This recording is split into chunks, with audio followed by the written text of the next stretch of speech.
Apart. How do you set yourself apart once you get to college and keep that mentality of, I gotta work. Like, I got my scholarship, but a lot of kids don't get that mentality or have it to say, if I ride the bench freshman year, I'm gonna be strong enough to grind it out, work on my, work for my time, and not try and look for the next transfer opportunity.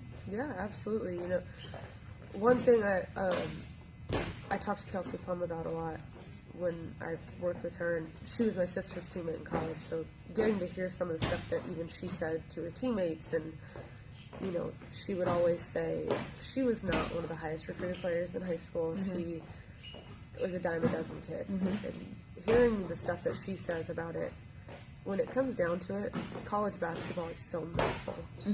Because, you're a kid. Usually you're away from home. Regardless of whether you live close, your college is close to home or not, you are not at home. Right. And you have a full-time job. Yep. And it's to win basketball games. And, you know, for me, I went to a school where academics were just as hard as basketball. It was not a cakewalk. I don't love school anyway, so it was one of those things where I really, really, really had to try. Right. It wasn't easy. I don't have a photographic memory. I had to try in school, so to have to really work at both, it's hard, and if you mentally aren't there, something's going to slack. Right. So for kids, you know, college is mental, because things are going to go wrong. They're the hardest 4 years of development as a human being. So now you add, you know, being in the gym for 5 or 6 hours a day. Yep. Doing rehab, doing prehab, doing, you know, practice, ice bath, film, with weights, whatever the case may be. You have to do all that stuff and go to school. Right. Yeah, you're gonna probably have some sort of mental collapse, which that's normal. And it's normal that, like, when I was a freshman, I didn't play as much as I was used to playing in high school. You never came out in high school. High school was easy. So figuring out ways to stay positive aren't easy, but it's all about who you surround yourself with. Right. It's about whether or not you can mentally get through those times. It's not, for me, it wasn't, well, in the off season I have to do this to get better at that. It was, no, you just need to be mentally stronger than what you're doing right now. Because basketball will always handle itself. Yeah. Once you become a Division I athlete, you're there. Right. It's fixing little tiny things, like, okay, this summer I'm only going to work on a pull-up jumper. You don't have to work on 6, 7, 8 different things like you might have in your development years. Now you're just trying to perfect little things. Right. So for, you know, college athletes, it's just mental. Like, you're so worried about school, who you're dating. I mean, you're all kind of stuff. It's hard. Yeah. So I would say the mental part of everything is the toughest part for people to grasp. And if you can sacrifice for 4 years in college and just stay mentally strong, you're going to get better, because there's good staffs out there and there's good people and coaches out there that'll help you on the court. It's keeping it together off the court that I think a lot of people struggle with. Yeah. So, excuse me, and I think the understanding time management will help with that. Totally. Like making sure you have your tutors set up.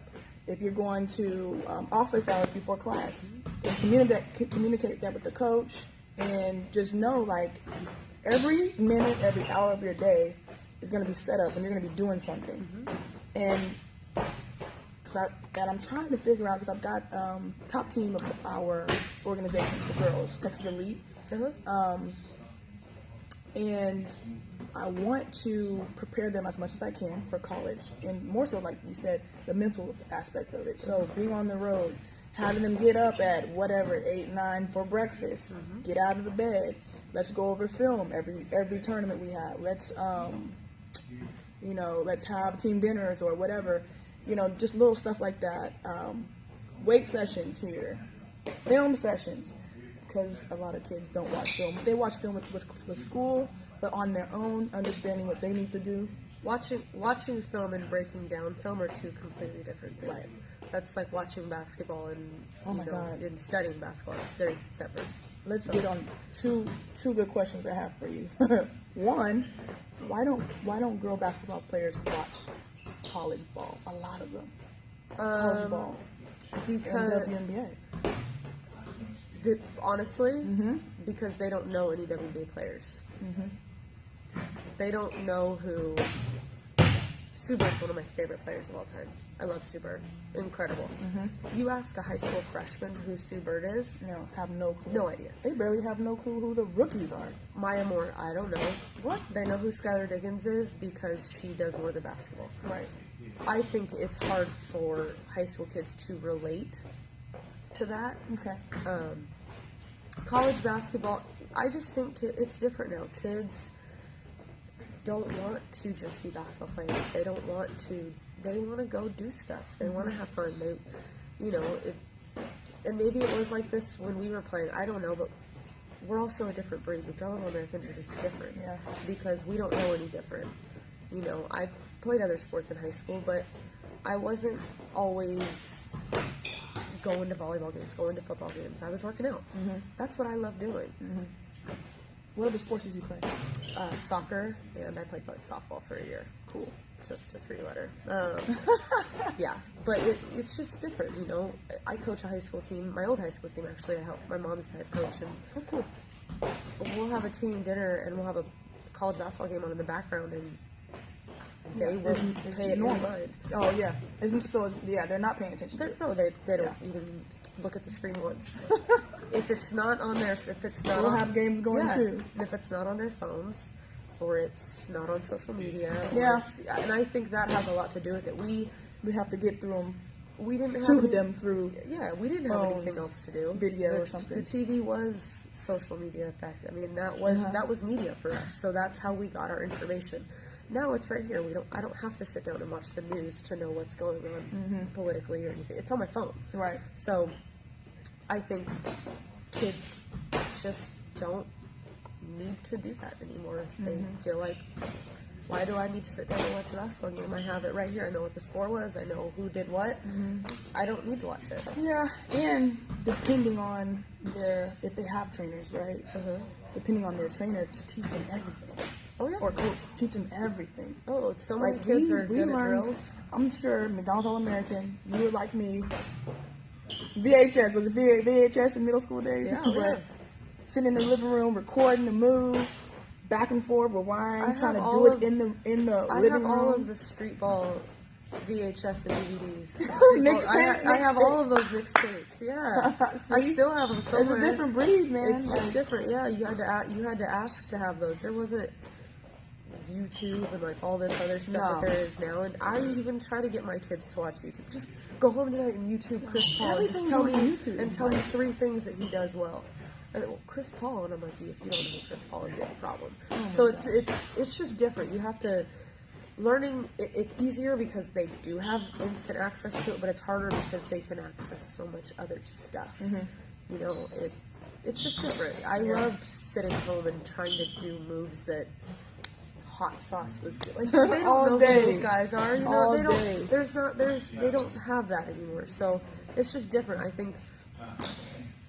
I grew up, I have a very blue-collar background. My mom has been working her whole life. My mom and dad are still young, and they've both been working, and that's just all I've ever known. My high school coach was crazy in the best ways, and that's just all I ever knew. And I didn't have a trainer. I didn't have somebody. Nobody had trainers back that wasn't then. something Nobody was training had. like that. You went to the gym, you played noon ball, you played with boys, you played up, and you just figured it out. That's it. And I didn't have anybody telling me that, well, you got to jump a little bit higher, you got to finish with both hands, you got to do this. If I got my shot blocked, the next time I would finish a different way. And if I wasn't good at it, then I'd go figure it out and I'd come back. It wasn't a pity party if I didn't play well. I would figure out how to play better. So there was no... My mom would tell me, you didn't play great tonight. Yeah. But it was never... The only time my parents ever got mad is if I didn't try. Right. It was never about stats. So the stats came because I was told if I didn't work hard, then I wasn't going to college. I wasn't doing this and I wasn't doing that. So that was my only option. Stats followed. And nowadays, kids are, I call them drill kids, so good at doing drills. Just when it's them by themselves on the court, they're so good at it. And then you get in the game and they can't even go between their legs. Yeah, that's one of my biggest fears as training kids to do skills and all that, and like making sure that it transfers to the game. And I don't know. It's like how we grew up and us all Americans, we knew the game. We have this kind of biased like idea. I have a biased idea of the level of what's good, what's great, and things that they should know at a certain point. And I'm like, how middle school? How do you not know this? Or high school? How do you not know this? I'm really thinking like we watch basketball. I'm have to think that is the disconnect.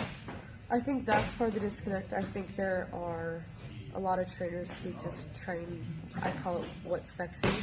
It's not sexy to work on pivots because it's not sexy to post that on social media. It's not going to catch my viewers' attention. Yeah. Not a lot of 10, 12, 13, 14, 15-year-olds are going to watch my video if I'm teaching somebody how to reverse pivot. That's boring.